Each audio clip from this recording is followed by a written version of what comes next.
American soldiers hated it. They sent hate mail to the company that made it. So why did the Supreme Allied Commander eat it every day? Why did the Soviet Army credit it for their survival? And why did the future Prime Minister of Britain call it a wartime delicacy? Here's what nobody tells you.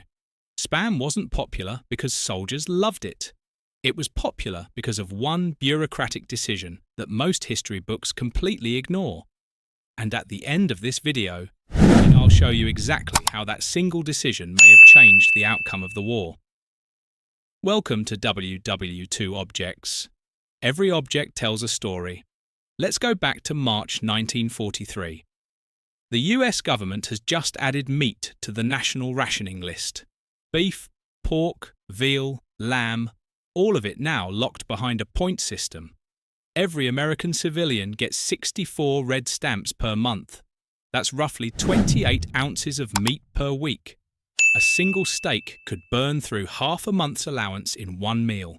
Now picture the grocery store, shelves stripped, butcher counters bare, housewives tracking points like a second currency, hunting block after block for anything that doesn't require stamps. But there's one item sitting on the shelf, fully stocked, no points required. Spam. According to the National Park Service, rationed meats included beef, pork, veal, lamb, and tinned fish. Spam was explicitly not on that list. You could walk in and buy it any day, no ration book needed. Think of it like this. Imagine every gas station in the country runs out of regular fuel. But one brand of diesel is completely unlimited. Suddenly, that diesel isn't a second choice. It's the only choice. But here's the million-dollar question. How did a 12-ounce can of processed pork end up shipping to 3 different continents at once? Here's what most people don't realize about Spam's wartime role. It wasn't just feeding American civilians at home. In 1941, President Roosevelt signed the Lend-Lease Act. The United States would supply food, weapons, and equipment to Allied nations. And the ideal supply food? It had to survive long ocean voyages without refrigeration. It had to survive tropical heat, Arctic cold, and the inside of a field pack. It needed to be ready to eat straight from the can. Spam hit every single requirement. Via Lend-Lease, Hormel began shipping 15 million cans of meat overseas per week. More than £100 million reached Allied troops alone before the war ended. Now imagine you're a Soviet soldier in the winter of 1942. The German army has cut supply lines. Your unit hasn't seen fresh food in weeks. The temperature is well below freezing. Your hands are numb. You crack open a small rectangular tin.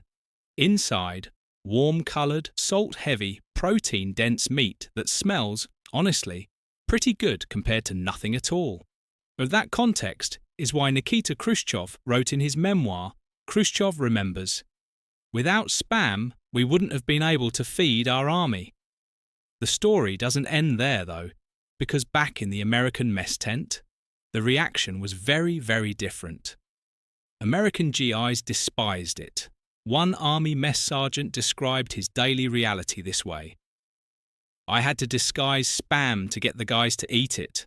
I would bake it, fry it, scramble it, bread it, and even cream it. You could do anything with Spam except enjoy it." Soldiers sent actual hate mail to Hormel Foods. Many returning veterans refused to touch it for the rest of their lives. General Eisenhower himself admitted in a post-war letter to a Hormel executive. I'll even confess to a few unkind remarks about it, uttered during the strain of battle, you understand. But here's the thing I promised you at the start. The detail most historians miss entirely. The hatred was specifically American. But a veteran rifleman of the US 4th Infantry Division, complaining about their rations during the Normandy campaign in 1944, watched 2 visiting British soldiers lift a slab of Spam from the American mess, drop it in the dirt, pick it back up, and eat it without a word. The message was unmistakable. You have no idea how good you have it. By 1940, before the US even entered the war, Hormel estimated that 70% of urban American households were already buying Spam. By early 1943, as American food shipments accounted for 17% of Red Army calories and half the fats consumed by Soviet uniformed personnel. And by 1959, 14 years after the war ended, Hormel sold its 1-billionth can. 1 billion. From a product introduced on July 5, 1937. That number isn't just a sales figure. It's a measurement of something harder to quantify. What happens when a simple, shelf-stable 12-ounce tin arrives at exactly the right moment in history, in the right mess hall, is in the right frozen foxhole, on the right desperate shelf?